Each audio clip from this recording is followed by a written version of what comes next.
दोस्तों नमस्कार। Colonel Ajay, CEO Ajay astro money group fast global astro finance digital channel से आपसे मुखातिब होता हूं। आज विक्रम संवत, नए विक्रम संवत की आज शुरुआत होगी। आज है चैत्र नवरात्रा प्रारंभ और भारतीय नववर्ष की शुभकामनाएं। 30 मार्च सन 2025 रविवार। दोस्तों आप सभी को नए भारतीय नववर्ष की शुभकामनाएं। दोस्तों खबर निकल के आ रही है कि अंतर्राष्ट्रीय बाजारों में कॉटन के दाम गिरे हैं। अमेरिकन रिपोर्ट से पहले बड़े व्यापारी सतर्कता बरत रहे हैं और शॉर्ट पोजीशन में इन्होंने बढ़ोतरी की है। जानिए पूरी रिपोर्ट विस्तार से। दोस्तों आज एस्ट्रो मनी ग्रुप देश का पहला चैनल है जो 42 कमोडिटीज 5 मार्केट पर लगातार अपडेट और विश्लेषण आप तक प्रस्तुत करता है। कॉटन कॉम्प्लेक्स में सारी जानकारी आप तक प्रस्तुत करता है। दोस्तों आपको याद होगा कि हमने कॉटन पे तेजी के जो संकेत दिए थे वो सत्य साबित हुए हैं। अप्रैल महीना कॉटन के लिए बहुत महत्वपूर्ण साबित हो सकता है। क्या ये तेजी का हो सकता है या फिर मंदी का? कपासिया खल और कॉटन सीड ऑयल, इसके अंदर भी महत्वपूर्ण मूवमेंट की संभावना है। दोस्तों यदि आप कॉटन कपास के व्यापारी हैं, मिलर्स हैं, जिनर्स हैं, स्पिनर्स हैं या फिर टेक्सटाइल वीवर्स हैं, तो आपको हमारी अग्रिम रिसर्च रिपोर्ट आपके लिए फायदेमंद साबित हो सकती है। जानिए रिपोर्ट विस्तार से। दोस्तों खबर निकल के आ रही है कि आइस कॉटन में शुक्रवार को भाव दबाव से देखे गए क्योंकि व्यापारी आगामी यूएसडीए की प्रोस्पेक्टिव प्लांटिंग रिपोर्ट से पहले मुनाफा वसूली कर रहे हैं और सतर्कता का रुख अपनाया हुआ है। मई 2025 डिलीवरी वाला कॉन्ट्रैक्ट 0.17 सेंट गिरावट के साथ 66.90 सेंट प्रति पाउंड पर बंद हुआ, जबकि जुलाई कॉन्ट्रैक्ट 68.10 सेंट तक नीचे गिरा। गुरुवार की तेजी के बाद बाजार में हल्की गिरावट देखने को मिली, जिससे आर्थिक कमजोरी, अनाज भाव में नरमी, इक्विटी बाजारों में दबाव ने और बढ़ा दिया। अमेरिका में मक्का और गेहूं की बुआई बढ़ने की संभावनाएं और अनुकूल मौसम के चलते इन कमोडिटीज के अंदर गिरावट देखी गई, जबकि अमेरिकी महंगाई आंकड़े अनुमान से अधिक आने के कारण वॉल स्ट्रीट में भी यानी अमेरिकन शेयर बाजार में भी कमजोरी देखी गई। इस बीच कमजोर डॉलर ने कॉटन को आंशिक सहारा दिया, लेकिन निर्यात कंपटीशन के अंदर सुधार भी हुआ है।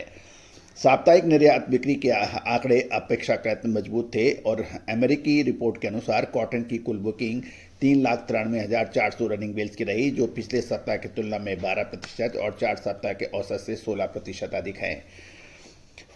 ये भी ध्यान देने वाली बात यह है कि फंड पोजिशनिंग ने व्यापार को अलर्ट के मूड में ला दिया है।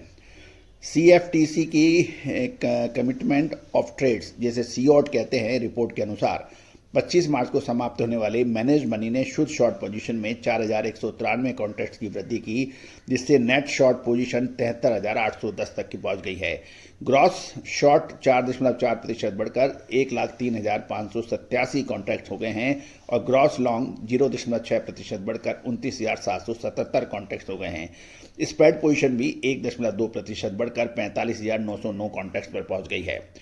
दूसरी ओर व्यापारिक जो धारणा है वो अपेक्षित घटती हुई अमेरिकी कपास बुआई को लेकर सकारात्मक रुख बना के रखी है, लेकिन आगामी आगे आपूर्ति घटने की संभावना है और भावों को सपोर्ट मिल सकता है।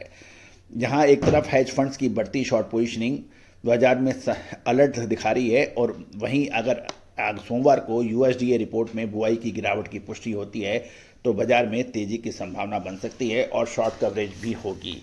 दोस्तों ये सारी जानकारियां आपको अजय एस्ट्रो मनी गुरु के जरिए प्रोवाइड की जा रही है। दोस्तों हमारा हर संभव प्रयास रहता है कि कॉटन कपास से संबंधित हर महत्वपूर्ण घटना और अपडेट आप तक निःशुल्क पहुंचाया जाए, लेकिन अग्रिम विशेष रिसर्च रिपोर्ट अजो के लिए आप सहयोग राशि अदा कर आप प्राप्त कर सकते हैं। दोस्तों कहा जाता है कि किसी भी रिसर्च व अनुसंधान को लगातार लंबे समय तक करने के लिए अपार जनशक्ति और वित्तीय संसाधनों की आवश्यकता होती है और ये वित्तीय संसाधन और जनशक्ति तभी हो सकती है तब उसके अंदर आप लोग सहयोग करें। दोस्तों मुझे बताते हुए बहुत खुशी होती है, आज चाहे पाकिस्तान हो, अमेरिका हो, ब्राज़ील हो, बांग्लादेश हो, वियतनाम हो, यहाँ से सभी, चाइना, यहाँ से सभी जगह भारतीय अनुसंधान पद्धति का डंका बज रहा है। आज पूरे ग्लोब में जगह जगह से, हर कोने से हमें इंक्वायरियाँ प्राप्त हो रही है, लोग हमारे साथ लगातार जुड़ रहे हैं। ये जीत हमारी नहीं, हमारे ऋषि मुनियों की है, हमारे पूर्वजों की है, जिन्होंने इस अद्भुत ज्ञान की संरचना की थी। लेकिन विदेशी आक्रमणकारियों के लगातार हमलों से हमारा ज्ञान विज्ञान, भारतीय संस्कृति नष्ट हुई। लेकिन कहा जाता है कि आप किसी भी ज्ञान या विज्ञान या नस्ल को आप पूरी तरह से नष्ट भ्रष्ट नहीं कर सकते हैं, कुछ अवशेष बचते हैं और उन अवशेषों को ही सहेजने का काम हम पिछले 25 सालों से कर रहे हैं। और इस चैनल का पे बात करने का मकसद भी यही है कि भारतीय अनुसंधान पद्धति का जो डंका पूरे विश्व में एक ज़माने में फैलता था, भारत सोने की चिड़िया के रूप में जाना जाता था, उसको पुनः इसी स्थिति पर लाया जाए। और ये सिर्फ कहने से नहीं होता, बातचीत करने से नहीं होता, भाषणों से नहीं होता। ये तब होता है जब आप लगातार इसमें मेहनत करते हैं, अनुसंधान करते हैं, विश्लेषण करते हैं। जनशक्ति और वित्तीय संसाधनों की कमी के बावजूद इसमें आप लगातार प्रयासरत रहते हैं। और दोस्तों, मुझे बताते हुए बहुत खुशी होती है, हर्ष होता है, गर्व महसूस होता है कि हमने किसी हद तक अपने मकसद में कामयाब हुई है। लेकिन अभी पूरा मकसद कामयाब तब होगा तब भारत का झंडा हर जगह फहराया जाएगा और हम पुनः सोने की चिड़िया के रूप में अपनी खोई हुई प्रतिष्ठा वापस पाएंगे। All the very best, good luck, happy trading.